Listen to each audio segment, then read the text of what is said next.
broadside of the virtual hardwood, it's the NLSC podcast, episode number 404.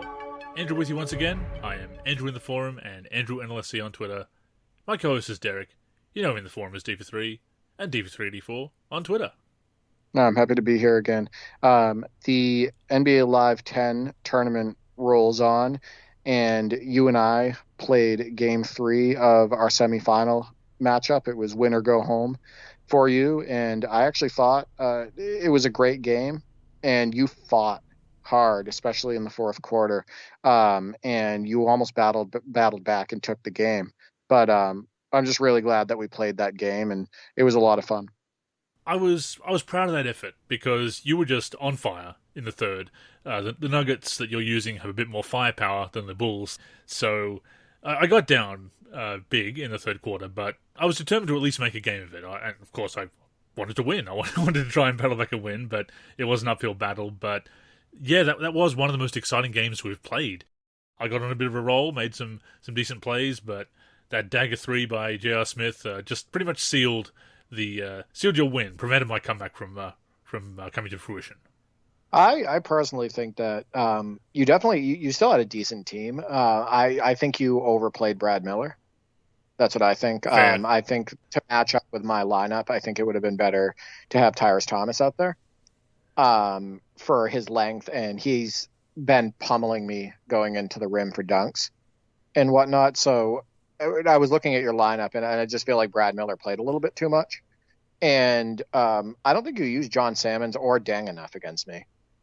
Deng was pretty much a no-show, other than a couple like fast break plays and whatnot. But I thought that part of the reason why that game was so fun was because I hosted, and you were having a conflict between Parsec and the emulator. And we were getting freezes when you and I were playing, and the quality wasn't as good. But, when I hosted, it was a clean connection, and you were even timing shots and whatnot, and I could tell it was working really good for you. And I felt like overall it was a clean, fun game, and it made me want to play it more. Like, it made me want to jump back into NBA Live 10 with you and, maybe do some more fantasy team matchups. Oh, I totally agree. I mean, Live 10 has been such a go-to for us this year. It's now a reliable go-to that even if it's not our main retro gaming kick or whatever, we can always go back to it. We've got, I think, at least another 60 retro teams that I've figured out we could put together in that game. Yeah, you have a big list I remember you sharing it with me. It's a really good list.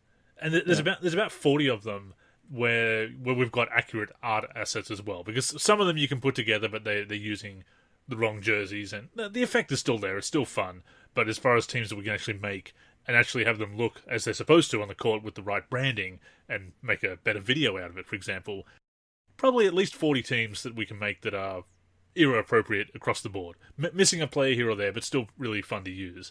So I'd love to get back into that. But you're right, I did go away from Tyrese Thomas. I went away from Salmons. Salmons kind of was hit and miss for me throughout the tournament, so I didn't trust him. I brought on Heinrich, which I did feel was a great move in that respect. Heinrich played great. Heinrich actually helped lead you back into the game with some of those threes that he was hitting and whatnot.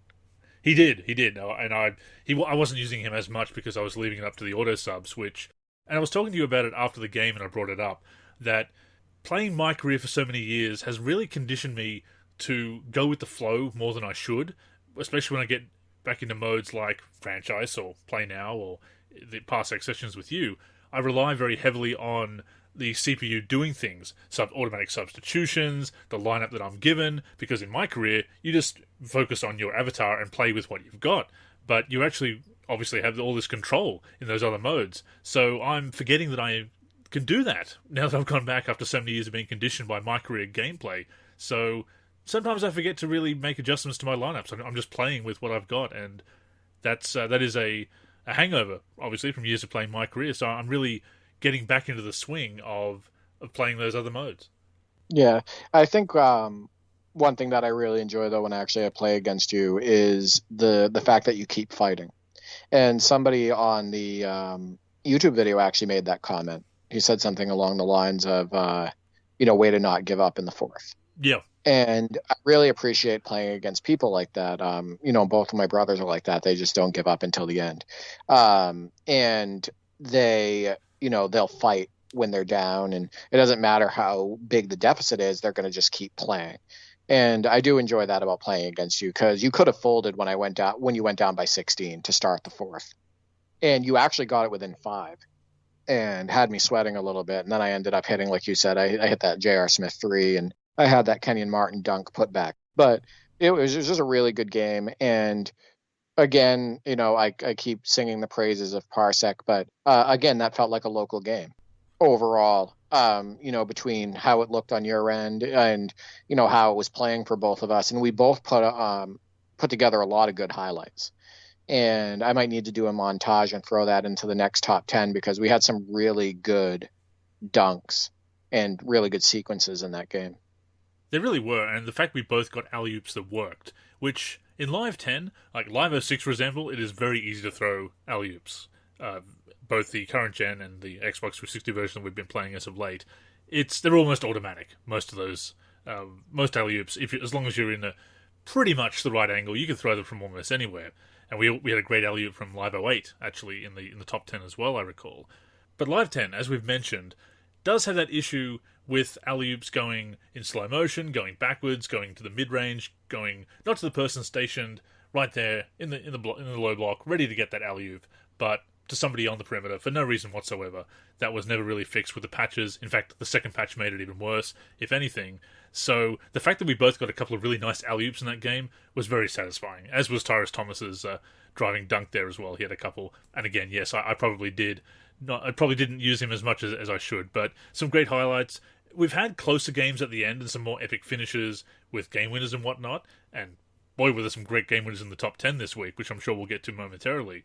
But I think that was one of our best games, just for that battling back, and that was always my philosophy in online games as well, which is why it sucks so much when you have people quitting, as I've said before, after you get down 8 points early in Pro-Am, or the Rec, rather. We can battle back from that, so it's so much more satisfying when you do that and not fold, because you do get on that run like I did, and you can have that satisfying, at least I tried and made a very good effort of it, and like you said, made you sweat a bit. One of my favorite games that we played actually was the video game Legends teams. It was the video game Legends matchup when I hit the game winner with Hashin to beat. Oh yes, that was such a close game and such a great back and forth. And Troy Murphy had such a good game in that one. And that's one of my favorite games that we played. With alley oops with NBA Live 10, I think we've just adjusted as we understand that the player that's going towards the hoop needs to be very close to the hoop in order for it to work when you throw it. You can't do it like you do on 2K and other games where the player is 13 feet out away from the hoop and you throw it and then the player just gets dragged to the ball. So mine was completed to Kenyon Martin, and yours was completed, I want to say, to Joakim Noah. Yes. And I thought those were very good sequences. The reason I was saying that about Tyrus Thomas is you really could have used his speed to compete with Kenyon Martin, because if you looked at those highlights again, I was destroying Brad Miller up the floor with Kenyon Martin. Like if there wasn't a loose ball, or Kenyon Martin was moving up the floor in general alongside Brad Miller, he would just smoke him up the floor. So I'm sure that there's speed ratings. The advantage, there's a speed rating advantage for Kenyon Martin by quite a bit. But and then that's the other thing too, is you beat me. You hosted and we played a game of NBA Live 97, and I'm really glad you put that game on, because that was fun.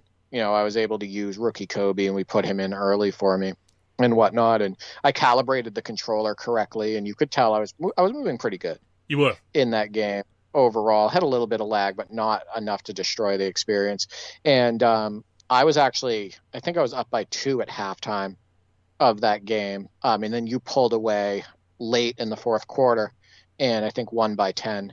But yeah, I like the way our games go, because we play till the final buzzer, and there's no sore sportsmanship or anything like that. So yeah, that was also an enjoyable game, and that game has really good presentation as well, but not compared to NBA Live 96. Live 96 presentation on PC beats Live 97 by a wide margin, in my opinion. We covered the Live 96 PC's presentation last week, of course. Big fan of that game, big fan of the presentation as we gushed about it last week, as I gushed about it to you as we were playing. Live 97 PC, though, and it's very similar to the PlayStation version as well. I think PlayStation uses a very similar menu system, it's just not as high res. High res for a game that comes out of 96 anyway. It's a very different style. It's that 96 PC has that classical, and it's got the jazzy soundtrack, as I said, and it's got all the gold, all the gilded text and whatnot. And then 97 comes along, and there's very few capitals, all lowercase writing, or mostly lowercase text. Yeah, on the scoreboard, the LA Lakers looks like it was all lowercase, like LA, lowercase, Lakers, Yep. lowercase. It looked very, I'm trying to not use a word like childish. It looked very, I don't know, almost like they were trying too hard. It's that late 90s aesthetic, or that mid to late 90s aesthetic, where they're really embracing that whole radical collages everywhere. It looks like it's a magazine cut out. The pictures, the photos of the players in the background look like collage, like you've been snipped out of a magazine. That chalk, the chalk text and the chalk outlines and everything. I'm a big fan of it, but it is definitely a product of its time. Oh, I love the presentation. I just don't think it competes with the Live 96 or Live 98, for that matter. Live 98 is incredibly strong presentation-wise. With a lot of nostalgia related to the PC version of NBA Live 98 for both me and my brother. But yeah, it was nice to get on Parsec with you. I also got on Parsec and played against King J Mace. We used his NBA 2K22 Street Ball Legends mod, which is actually very good. And I just talked to him recently. He stated that he's going to be releasing that on the NLSC and putting a install tutorial video up on, telling people how to install the mod and everything. And he's actually calling it the ESL, which I think is like Elite Street League. And he's doing a My League using the mod. And people he's using Parsec to connect with people. So basically what's happening is he's playing a My League, he's hosting it, and people can connect to his PC and they can play in the My League with using that mod. I saw him, I jumped into one of his streams actually just to see how it was working on Parsec, and he was playing this guy he kept calling him Mac, so his name must be Mac. And they were playing like they were playing local head to head. You could tell it was incredibly reactive for Mac. And he was, pulling off these ridiculous moves and going in and jamming it over people and whatnot. And I just thought it was really cool that you could do that. And that, it's working so well for them. You can see how Parsec is just taking off in the community. I think people have been very inspired to do it. And you and I have looked to connect with other people. Shout out to Kid Cash has reached out to me about playing some Live 96 PC, so hopefully can connect with him at some point to do that. Work out a time to do so, because again, that's a great game. I've got those roster mods to play with. The 2001 roster mod, I'd love to play with you with that one. I'd love to show off that one a little bit. We also used it to connect on NBA Live 16 on your Xbox One. Yeah, not as smooth of an experience. I think I needed to restart the console because it just went through that update. I think co-op is really tough on that game, especially when, and we've talked about this before, when there's a little bit of lag on your end. We ended up losing by 1 to the computer, which I thought was still a pretty good performance for our first time ever playing together on that game. And we didn't lock either, but we lost by 1, and there was 10 seconds left, and they had the ball, and both of us couldn't figure out the intentional foul button. And so we're swiping at the ball handler over and over and over and over again to try to initiate a foul, and it didn't happen, and then time ran out. But I still think that, given the circumstances, to only lose by 1, and the first time we've ever played that together, I thought we did pretty well. It worked out, I think, better than some of our other attempts at playing those games or Steam games over Parsec, you and I connecting with that. Yeah, that was so frustrating, because any other time, if you're mashing the steal button, you're getting a reach-in foul. But somehow, it was just letting us get away with hacking at the ball handler that way. And I could have sworn that 16, because I know that a lot of live games and 2K, that if you do mash the steal button, it's a shortcut to intentional foul. So that's why you and I were both doing it. But even if it wasn't, one of us should have got the foul because we're all over him, hacking away with mashing the steal button. So again, any other time it would have given us the foul. But when we want the foul, nothing. Yeah, I will say this: that game does have its moments, like the Taj Gibson tip dunk. That was completely like Taj Gibson. Yeah. Like you could picture him doing that. That looked great. We had a couple threes with Jimmy Butler and whatnot, and a couple pull-ups with Rose where it didn't look too bad. But you talk about issues with player movement. That can really hurt that game at times. There's definitely some skating issues and some momentum issues with the movement where you'll try to make a move and the move is so exaggerated that it just completely botches the feel and the play itself. And you'll try to stop and take a shot on a dime and you'll end up 5 feet in front of where you plan to stop. So there's definitely like some issues with that game. It's more fun when you play head to head or just one player versus the computer. But it's definitely not the best live game.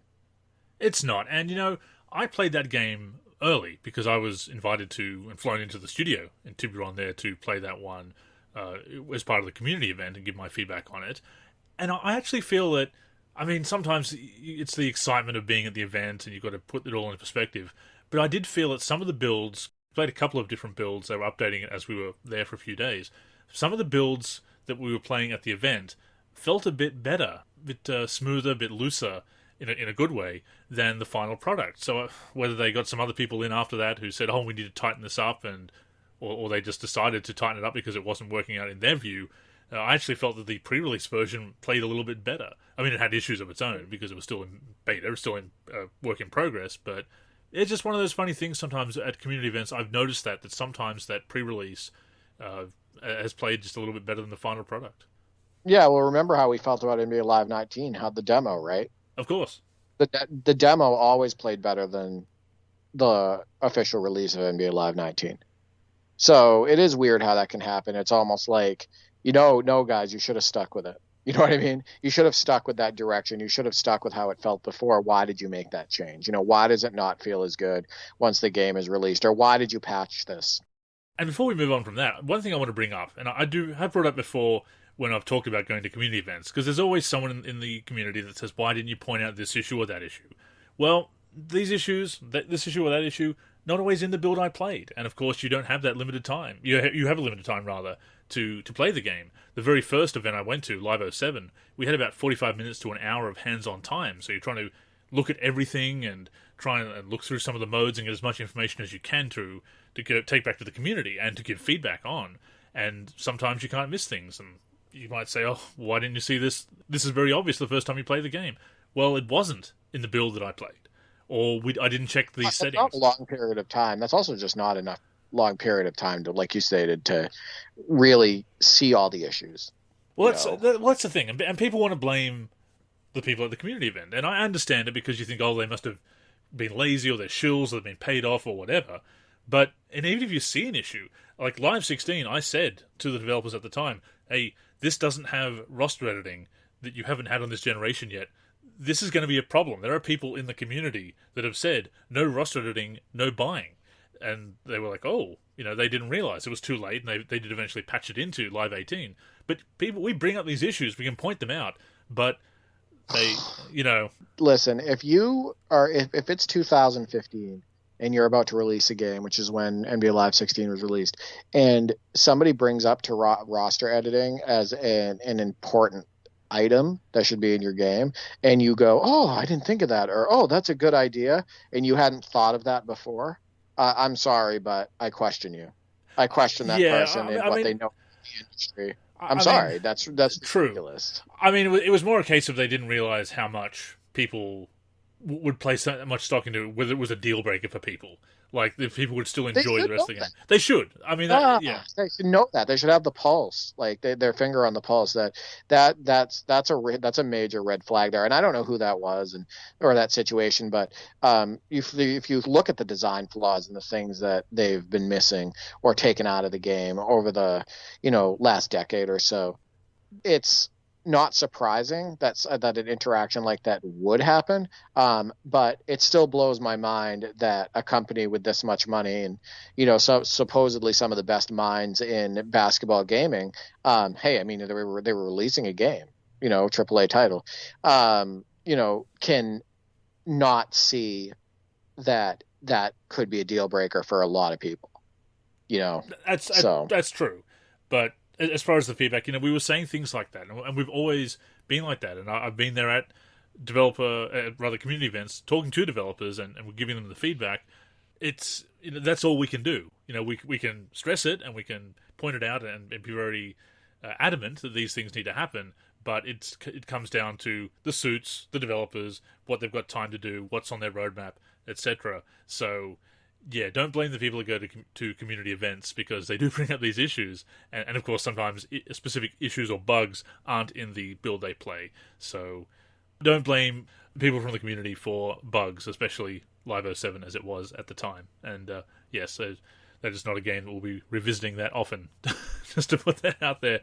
I think head-to-head it would be better. Yeah, it's worth a try, yeah. Maybe not the 360 version, that was rough. Except for the Channing Frye 3. That was pretty cool. Yeah, no, definitely. I want to point something out too about Live 18 really quick. That's one of the games that I actually felt improved after the demo. The demo I was not a fan of. I actually posted about it on the NLSC, and I was pretty critical of some of the issues with the Live 18 demo. But then when the official game came out, I enjoyed it quite a bit more.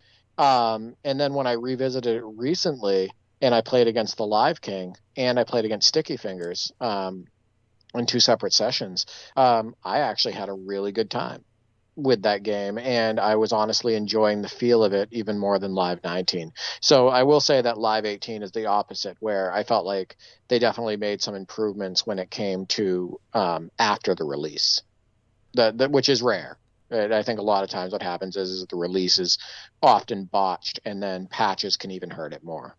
Oh, there's plenty of examples of that, which we've gone through in so many shows before. 18 did feel very solid, and I think that's why 19 was such a disappointment to me. Obviously, the focus on the heavy focus on the one, and us being shuffled out, a lot of the old guard being shuffled and shouldered out of the feedback groups because they wanted to listen to the people who would tell them what they wanted to hear about the one.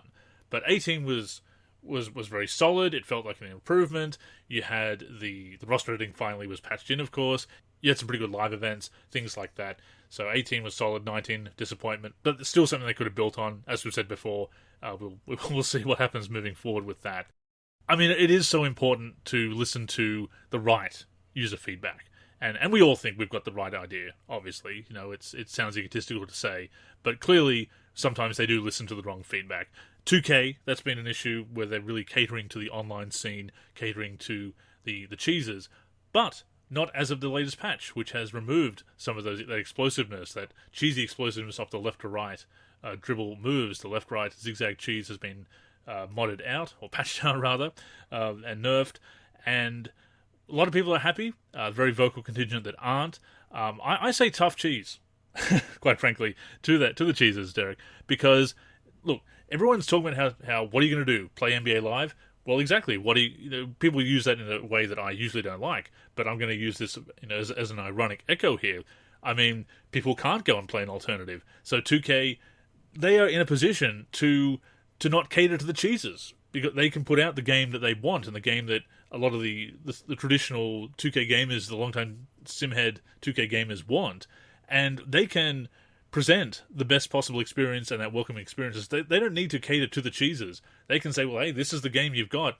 You've got to get good. There you go. Throw it right back in the cheeser's face. Get good. So I love that they've made this change, and they have done this before at times in patches, Derek. I want them to stick to this. I want them to stick to their guns and not give in to the cheesers again. Create the best possible experience, and they have to adjust. They have to get good. That's the way it should be. Yeah, I mean, I agree with that. And you saw a lot of members of the community upset that this change was made. We were sharing comments back and forth that we were seeing on Twitter from some accounts with high followers, some accounts with high follower accounts as well, and people saying, one of the comments was, if I wanted to play real basketball, I'd go outside. and I'd play some real hoop. I don't play NBA 2K to play real basketball, and whatnot. But what the part that these people are missing that say these things is that this game is marketed as a simulation basketball game, right? And what they're doing in this basketball game is they're trying to create that's supposedly realistic builds that you would see, players playing in the NBA, your DeMar DeRozan type or your Zach LaVine type. And I'm naming bulls to make you happy. It Um, works. It's working. or They're doing yeah, they're doing well. I'm happy about that too. right. Or your Luka Doncic type. So like they're building it out your players to play like NBA counterparts or and play a quote unquote simulation style. So if you want to play an arcade game, a game that's full blown arcade, then play NBA Playgrounds or Playgrounds 2 or revisit NBA Jam. NBA Jam's always fun, etc. So um, I can't stand that whole thing. Well, if I want to play real basketball, blah blah blah. There's still plenty of arcade elements in these simulation titles. Plenty of unrealistic elements. Don't get me wrong, but I think that's just kind of a ridiculous thing to say. I will say that if when you do cut out the cheese and you cut out things that can be exploited and whatnot, it does bring more of a skill element back into the game where there's actually more of a true skill gap and people with more skill on the sticks have a chance to actually show that skill and benefit from that skill gap, right? So yeah, I have no issues with them patching it out. It probably should have been patched out sooner or not included in the original game at all, which is kind of the elephant in the room here, right? True. Because they allowed it to go on for that long. But yeah, no, I think the game is getting a little bit old. I've said this before for both my brother and I. Just I can't stand all the gameplay issues and the legacy issues that are still in there and just the gravity issues of being sucked into players sideways or them being sucked into you, the lack of being able to spin realistically in the post and they make you take these wide slow motion turns. The post game is just absolutely a shell of itself, terrible in comparison to say like 2K16 and whatnot. Same with the face up game. You feel like you're doing like the same move every single time in order to get by the computer in ISO situations. Like I'm going to do a quick crossover and go baseliner, or I'm going to go do a quick crossover and attack the middle of the paint. And I find that the skating just impacts the feel and look in just such a major way. And just the constant missed layups because of the forced gravity, the forced contact under the hoop. The game is just getting old and the issues are getting old. Another thing that I noticed about this game as I continue to ramble on, did you notice that the ball hardly ever bounces in Yeah, no, to either? I've noticed that it's mostly, you don't get a Yeah, lot. You don't get a lot of rim ins and whatnot. No. yeah, barely, sometimes not even like more than one a game. I feel like I've had games where not one bounce in happened. And that's really unrealistic and it's strange. Like you go back and you play games like NBA 2K14 or, 15, 16, 17, some of the mid 2000s games, like NBA Live 06, which we revisited recently, you'll actually see the ball, bounce off the front of the rim and go in, or it will bounce off the front and then go off the backboard and whatnot, or it will take a high bounce off like the side of the rim and go in, or hit the rim a few times, and then that's a very realistic basketball element, right? But in NBA 2K22, you hardly ever see the rim interact with the ball that way. So it's very strange. It goes a long way in making the game feel organic because you do see that in real life. Not every shot is clean. I mean, and not just a matter of kind of catching the rim because a great shot may just slightly clip the rim if it doesn't swish. But as you say, bouncing around, bouncing a couple of times and going in, miraculous shots. That is a thing that happens in real life. Talking about realism and whatnot, and I think that is a bit of realism that everybody does want because it does make the game more exciting, more organic. Right, exactly. And when you take that aspect out of the game, it just, let's put it this way.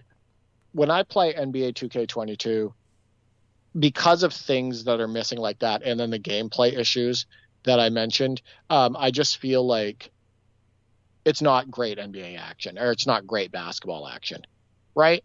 I feel like I'm fighting against issues the majority of the game, or just trying to get around issues.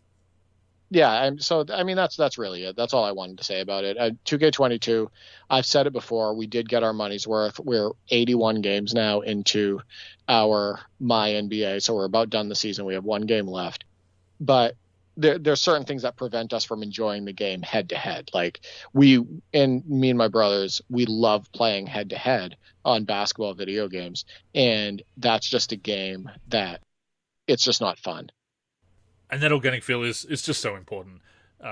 Jacqueline, Culture Games, shout out to you, has brought up the issue of when they took away shot timing in NBA Live. And just to touch on that quickly and to make comparisons, Live 08 is when they took that away. 06 and 07 do have timing. 07 in particular is for 360 has very, very unforgiving timing that if you don't get the precise timing, it's very easy to get that early or late release, which completely overrides the new signature animations. So just another issue with 07 there. But yes, you didn't have that, and there was a reason for it. They brought in the hotspots, and the whole idea was that to get open in the spot that a player preferred to shoot from, that was best shooting from, and take the shot. And the timing wasn't a part of it. But you take away that control, you don't have that option of user timing or CPU timing as in previous games. It feels false, basically. Muscle memory, you may still hold the shoot button down and try and time it, but it doesn't matter because it's all based on the hotspots ratings and whatnot. So taking the control out of gamers' hands is not the way to go. It also takes skill out of the game too. It does. And to relate that to 2K22, when you can just hit a couple of stick movements and trigger the ankle breaking animations, or behind the screen just get open very easily by doing that, and not lose stamina, not have a shot penalty. It's, again, there is no skill gap, and that is the irony, is that all the people that are crying skill gap are the one, well, not all of them, that's a blanket statement, but a lot of these people, these cheeses that are complaining about these changes and the nerfing of the techniques, the cheesy techniques that they were using, a lot of them are the ones that are really saying people need to get good, and they're talking about a skill gap, but the skill gap's not there because it just comes down to repeating these easily exploitable moves, getting a build with the right boosts and badges and whatnot. So we've talked about that before many times. The skill gap is not genuine because of all those issues and the canned moments, the canned animations, and these exploitable tactics. And look, realism, I understand that not everybody wants that uber realistic game. And even a lot of people that think they're very sim might find, if they look at their shot chart and whatnot, that they're not as sim as they thought. But it's a more casual approach to it, and that's fine. I've realised that, I take more liberties than I thought that I used to. And again, as long as you're having fun on the virtual hardwood, that is the way to go. It doesn't need to be uber realistic. It's just resembling real life, which obviously it's going to do at the end of the day. But it's not even about realism. It's about having a cheesy, exploitable tactic that isn't about skill and is not fun. Or it's fun for you if you just want to exploit it. I don't think that's a great competitive game. So the realism argument is just trying to distract people from the fact that they want to have a cheesy, exploitable technique that they can just do over and over and over again. And people bring up the fantasy aspect of my team, which is another aspect we've talked about before, because I saw that in that same tweet or that same thread, that people saying, oh, well, my team is a fantasy mode. But if Shaq can hit threes, if you've got these overpowered cards where Shaq can hit threes and dribble like Steph Curry, there's no point collecting different players. So it goes against the concept of competition and differentiation and challenge. It's not necessarily about realism, because yes, my team, you are bringing together players from across NBA history, from different teams. That is the fantasy aspect. But you're still going to have something resembling real basketball, because as you said, it is a sim game, and have mechanics that are challenging and competitive. That is the issue. It is not about being super realistic in every single way. Right. Somebody said in that comment section, he goes, stop talking about simulation. I just saw somebody like cross over and hit a three with Dikembe Mutombo. Like that was his comment. That doesn't make it right. Like that's the point. That's the whole point. Right. Exactly. That's just because that they constructed my team this way, and you can dribble like Steph Curry with Shaquille O'Neal and pull up from three with certain versions of him and whatnot. That doesn't make it right. That doesn't mean that the mode is constructed properly, and it doesn't mean that that portion of that mode can't be critiqued. So I also wanted to bring up something else about the user timing thing, about it being removed in Live 08. In Live 18, they correctly labeled the shooting timing thing. They said rating. These are your two options: rating or rating plus skill. And do you know what the skill part is? The timing part.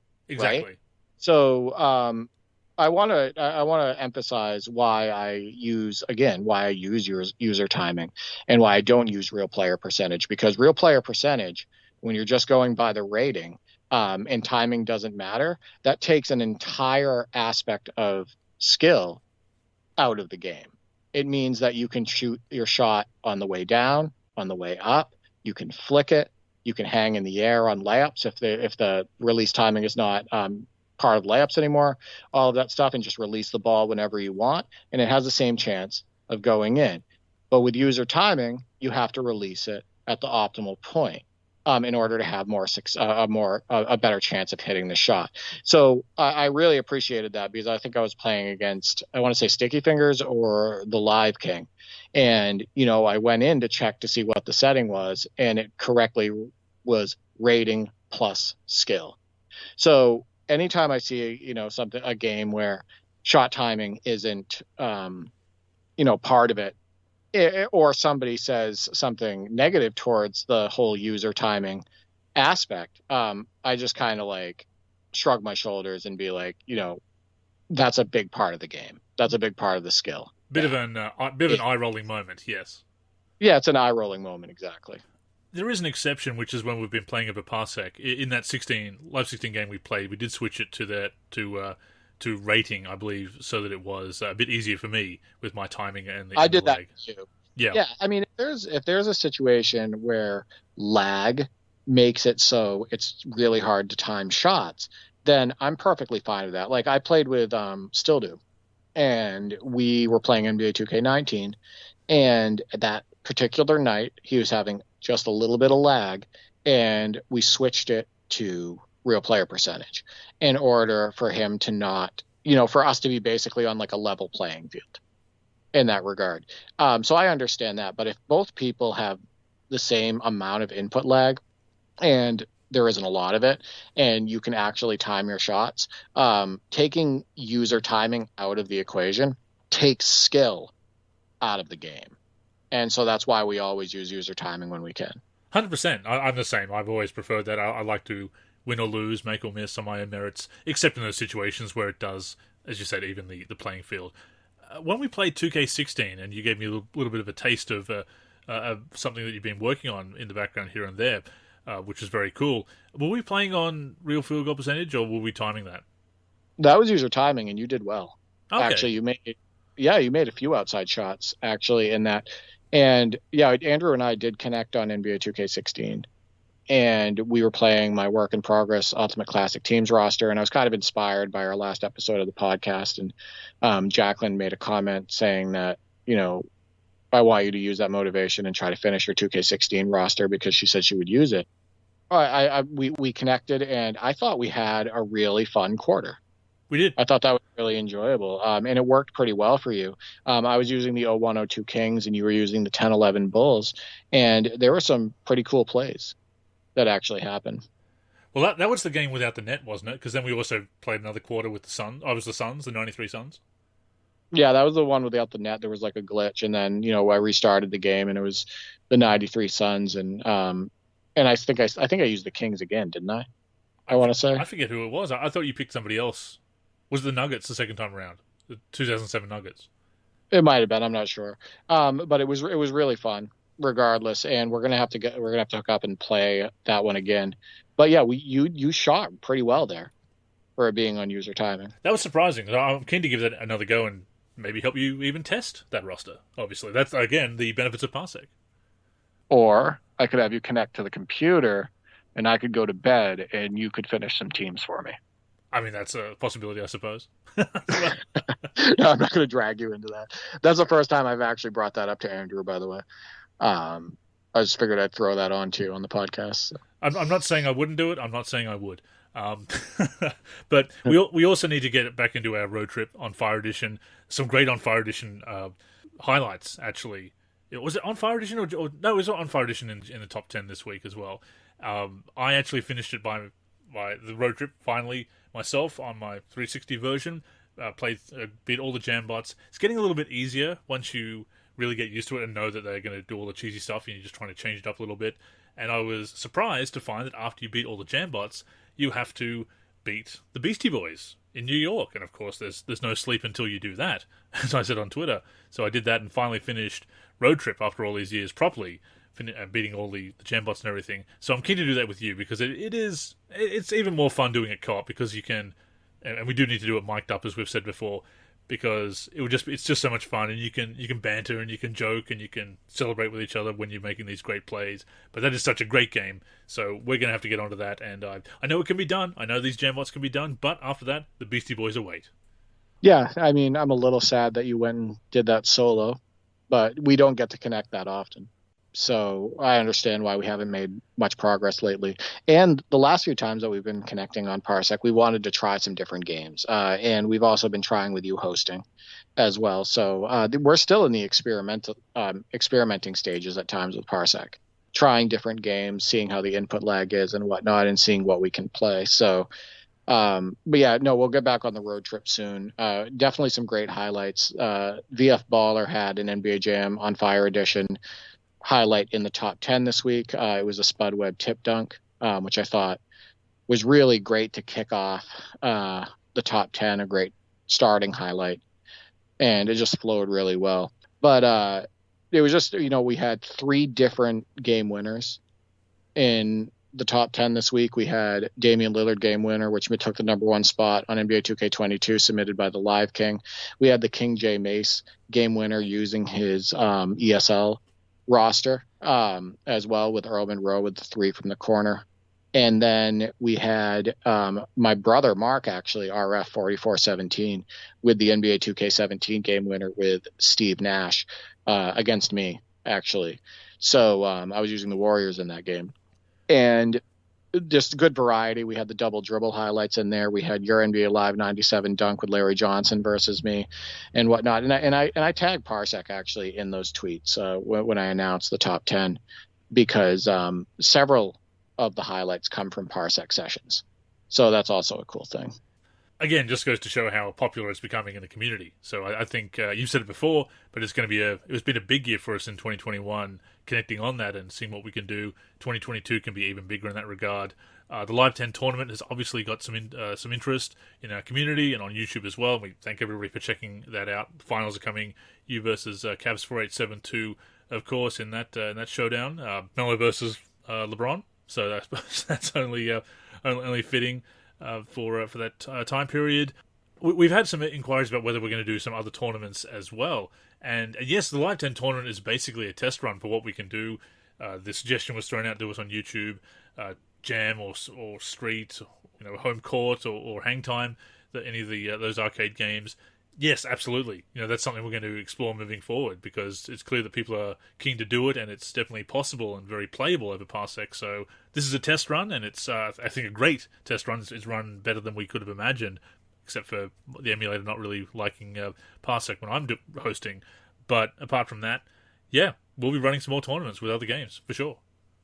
Yeah, I think the next one should be an arcade game, and I think that would be really fun. It would also be easier to complete the tournament a little bit faster. Yes. Because the games will go faster. But yeah, I'm looking forward to that NBA Live 10 finals matchup. Nuggets versus Cavs. I'll have home court advantage actually in the first 2 games because I have a worse record, and that's the way we're running the tournament.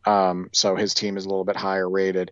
But I'm going to have to deal with the big front line of Zydrunas Ilgauskas and Shaquille O'Neal, and then he has LeBron usually at the 3, and I'll have to deal with the amazing, unstoppable video game legend Delonte West, and that Cavs team is just very good. So we'll see what happens. It's a 7-game series, and hopefully I can come out on top. But I think NBA Jam would be really good on Fire Edition to do a tournament on, and it would work great for you no matter who you connected with, really. Just for the fact that we connected on NBA Jam 2010 with 3 other people, so there was 4 people connected, and it worked great for you, right? So I believe that you wouldn't have a problem participating in that tournament. I think NBA Street Volume 2 is such a favorite that we'd be able to easily get enough participants to do that tournament. Oh, And those games are definitely really fun. Yeah, and it would produce a lot of great highlights. So I think that's what we should look at as far as the next tournament. I think either NBA Jam on Fire Edition, NBA Jam 2010, or NBA Street Volume 2. And around March next year, we've talked about doing something with a college game, March Madness or a College Slam, something like that. So plenty of ideas. So absolutely, we'll be exploring those moving forward. But that does bring us to the end of this week's episode of the NLC podcast, episode number 404. We thank you for tuning in. Bit of a shorter show this week as we're a bit short on time. We didn't get to a mailbag this week, but we will be doing the mailbag moving forward. Love that interaction with everybody, as we've said so many times before. Please keep it coming. Podcast at nba-live.com is where you can email those questions. Hit us up, send us a DM on Instagram, PMs in the forum, post in the forum thread, address them to our Twitter, or post them on Facebook. However you can get in touch with us, we'd love to hear from you. The podcast itself comes out every Sunday on the NLSC, which is nba-live.com, of course. We're also on all the major streaming apps, Apple Podcasts, Spotify, Podcast Addict, Stitcher, just to name a few. On those platforms, search for NLC Podcast, look for our logo, and that will be us. And of course, it also comes out on our YouTube channel. As long as you're tuning in each and every week and enjoying the show, that is the main thing. And once again, we love hearing from you. We love connecting with you. So, Derek, what are your socials and any other final words you have for our listeners this week? No, thank you for tuning in to this shorter show of the NLSC podcast. We definitely want to try to get a show out for you every single week, and we don't miss many weeks, especially over the last couple of years and whatnot. You can find me where I'm most active on Twitter at D4384. I'm also on Twitter with the name at D43G, which is a D43 gaming channel. I'm on YouTube, D43, and on the NLSC as a team member, D43. I am Andrew in the forum and Andrew NLSC on Twitter. The NLSC is on Facebook and Twitter at the NLSC. Our Instagram is NLSC Basketball. Our aforementioned YouTube channel is youtube.com/NBA Live Series Center. And of course, keep it locked to the NLSC itself, nba-live.com, for everything we do for basketball video games. But yes, that's all for this week, so thank you once again for tuning in. Until next time, I'm Andrew. And I'm Derek. Go get buckets, everyone.